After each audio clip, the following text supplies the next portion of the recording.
a importância de não poluirmos rios e evitarmos o descarte de lixo em mananciais, mares, enfim. Acredito que todo poder tem essa responsabilidade, seja o poder executivo, legislativo.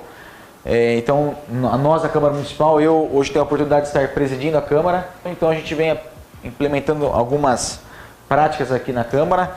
Então nós lançamos um programa este ano chamado Salvando Lixo, que ele é uma série de medidas de reaproveitamento, reciclagem e uso consciente, seja da água, seja de outros recursos, e que envolvam não só os vereadores, mas todos os funcionários da casa. Então é uma prática que a gente vem adotando. Um exemplo disso é a separação do lixo, ponto adequado para descarte do lixo eletrônico, como pilhas e baterias, e a campanha que substitui os copos plásticos por garrafas ou canecas reutilizáveis. Recentemente a gente comprou as garrafinhas para todos os funcionários da Câmara. Para quê? Para que a gente diminua o consumo do copo plástico, que é poluente, enfim. E se você fizer uma conta aí, se a gente usar 2, 3 copinhos por dia, no final do ano, multiplicar pelos servidores, seja da Prefeitura, seja da Câmara, é um número absurdo que estará nos nossos lixos. Então, com essa maneira de usar a garrafinha, é uma medida consciente das pessoas não usarem o copo plástico, e também é uma maneira saudável das pessoas tomarem mais água. Com relação à reciclagem, nós temos estimulado muito que as pessoas participem da reciclagem. A cidade como um todo ela é bem servida na coleta do lixo reciclável. O problema é que, por muitas vezes, as pessoas não reciclam o seu lixo. E não é nem necessário você distribuir entre os 3 recipientes. Você pode, para o nosso sistema de gerenciamento de resíduos, você pode colocar todo o material reciclável dentro de uma única sacola, que dentro das próprias esteiras são feitas as separações desse lixo. Outro programa interessante é o estímulo que nós estamos fazendo aos alunos da rede municipal de ensino para que se transformem em agentes de multiplicação da sustentabilidade, fazendo conosco vivências e cursos lá no próprio Geresol. A gente tem um programa hoje que faz acolhimento de crianças e elas fazem a explicação e elas recebem a explicação do caminho do lixo da casa até o sistema de gerenciamento de resíduos sólidos. Então são ações que nós temos tomado para poder implementar na cidade o uso consciente dos seus ativos ambientais, além do estímulo ao programa chamado Delícia de Reciclagem, que faz a troca entre aquele que é o material reciclado por verduras frescas que nós oferecemos na rede como um todo, na cidade como um todo. Então esses são pontos importantes que a gente consegue avançar e fazer com que as pessoas participem desse avanço. Uma cidade sustentável, no meu ponto de vista, é uma cidade onde as pessoas participam e cuidam dessa cidade. E ajudem essa cidade a se desenvolver de uma forma política, social, econômica. Hoje a gente vê muita dependência das cidades, né? Às vezes você tem uma cidade com bastante indústria, mas ela não é sustentável, ela não tem mão de obra qualificada para a indústria. Você vê uma cidade rica, mas ela não tem igualdade social. Então não é uma cidade sustentável, é uma cidade que ela precisa trabalhar mais a sustentabilidade para que as pessoas tenham mais igualdade e mais condição de ter uma vida melhor e uma vida mais saudável. Uma coisa que não for certo, tem como apagar, né? Não, pode. Na verdade, tudo que eu estou pegando é para vender para o alimento do dia a dia. A conta vem muito alta. E no futuro pode ser que venha a fazer falta para nós e para quem está mais novo agora ainda. Acho que é isso, são essas campanhas de conscientização e também dar as condições para a população fazer esse descarte correto. Então, acho que esse é o grande papel do poder público. Não só fazendo campanhas, mas também dando as condições para que a população faça o descarte correto. Veja bem como a gente vive um dilema. As pessoas, por muitas vezes, questionam a taxa de lixo. Agora, só é usada e paga a taxa de lixo por aquele que é gerador de lixo. Então, quanto menos lixo a gente gerar, menos custo nós vamos ter para poder descartar esse que é, na realidade, um grande problema para todo o serviço público e para todo o meio ambiente. Aliás, é importante aqui também tratar no encontro, tratar aqui no nosso evento. Você sabia que o município de Jundiaí, Tainara, ele gasta mais de R$300 mil mensalmente para poder amortizar um passivo que nós temos no aterro de Várzea Paulista?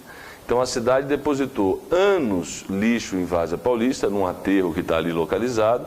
Depois que a cidade entendeu que não era mais razoável fazer o depósito lá do lixo, o Ministério Público fez uma composição com as prefeituras, com os municípios que se utilizavam daquele aterro, para poder manter e desativar o aterro. Então nós gastamos por ano 3 milhões e 600 mil reais, um pouco mais de 3 milhões e 600 mil reais, para manter um espaço onde nós depositávamos o nosso lixo. Então, quanto menos lixo a gente gerar, menos nós vamos ter de necessidade de espaços como esse, ou até mesmo de custos elevados como esse, para a manutenção do sistema de coleta e depois a manutenção dos aterros, que é o caso do CIAS, que é um consórcio de aterro sanitário que nós temos aqui em Várzea Paulista, que está em Várzea Paulista, mas que envolve todos os municípios. Então, acho que temos a consciência de que quanto menos lixo nós gerarmos, menos custos nós vamos ter. Quanto menos nós tivermos de chance de degradar o meio ambiente, mais barato será. Ontem à noite eu lancei um programa chamado PSA, que são os pagamentos por serviços ambientais, para que as pessoas, especialmente os proprietários de áreas rurais, que têm nascentes em suas cidades, possam preservar. E para isso a prefeitura vai pagá-los, para que eles possam preservar. Porque custa muito mais caro você reconstruir um espaço degradado do que você mantê-lo da forma natural. Então acho que toda essa discussão ela é muito válida, especialmente o que vocês estão aqui fazendo, é extremamente válido, porque é a consciência de quem ensina, vocês no caso, para aquelas pessoas que vocês podem influenciar no próprio bairro que vocês moram. Há 20 anos atrás, a gente já vinha discutindo a questão da redução da produção de resíduos sólidos, de lixo. O poder público, primeiro, do meu ponto de vista, ele tinha que incentivar, enquanto na Europa e em outros países as pessoas discutem a não produção de lixo. Hoje a gente vai num fast food e aí você tem ali o garfinho, tem a embalagem do lanche, tem a caixinha do lanche, tem o saquinho do lanche, tem o saquinho para colocar o saquinho do lanche. Então, o poder público ele teria a responsabilidade, primeiro, de trabalhar para reduzir a produção de resíduos sólidos. Segundo ponto, quando tem resíduo sólido no município, você tem que arrumar canais para que seja descartado esse material.